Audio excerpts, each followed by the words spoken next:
Sarlat, c'est une ville du sud-ouest. C'est le département de la Dordogne. On l'appelle aussi Sarlat-la-Canéda.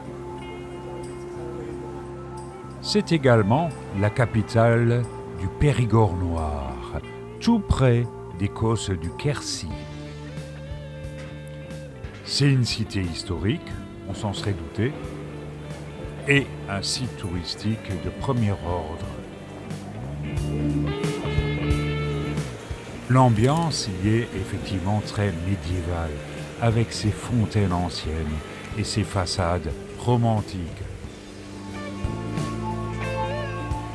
L'origine de cette ville, c'est une abbaye, qui est d'ailleurs la seule à avoir été épargnée par les Vikings, car elle est située un peu à l'écart de la Dordogne et de ses affluents, tout simplement. Nous sommes ici à côté du manoir de Gisson et à côté de l'ancienne chapelle des Récollets. À Sarlat, on trouve aussi, entre autres, la truffe, le foie gras, la noix du Périgord, la châtaigne, etc., etc. Une visite de Sarlat se perd dans les venelles et autres ruelles tortueuses, sous les fenêtres à meneaux.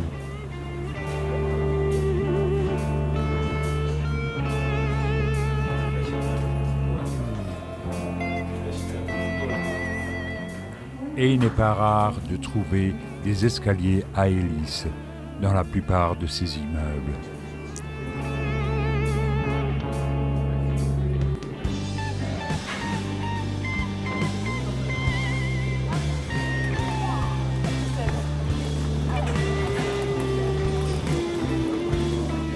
La place de la Liberté, c'est un peu la grande place de Sarlat.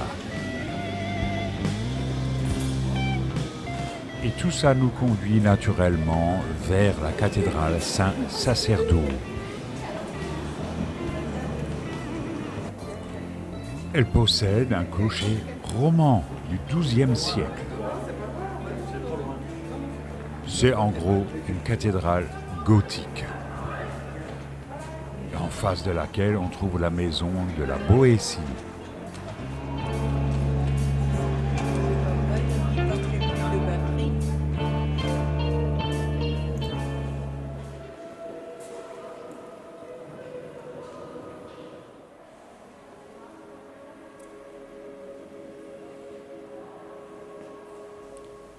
Une cathédrale gothique assez classique, en somme, dans lequel on remarquera toutefois un orgue du XVIIIe siècle en nid d'hirondelle.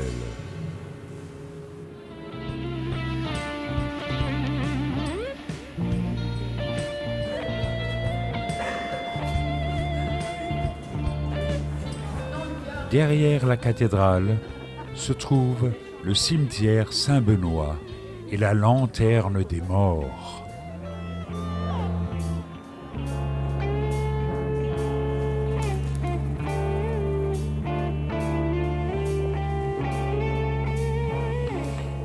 Nous visitons ce qui subsiste du cimetière Saint-Benoît, le cimetière ayant été déplacé, vu qu'il empiétait sur la nappe phréatique qui se déverse dans certaines fontaines de la ville.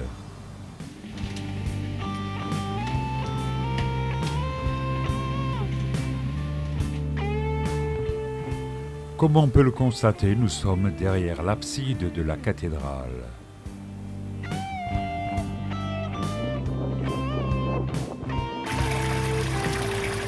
Une des très jolies fontaines de la ville.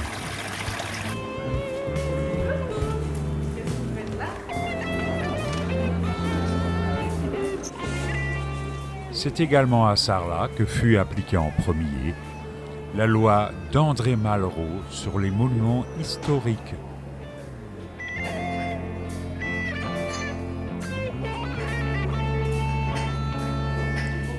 Sarlat est une des villes de France où il fait bon vivre, où il fait bon se promener, et qui semble être d'une convivialité sans égale.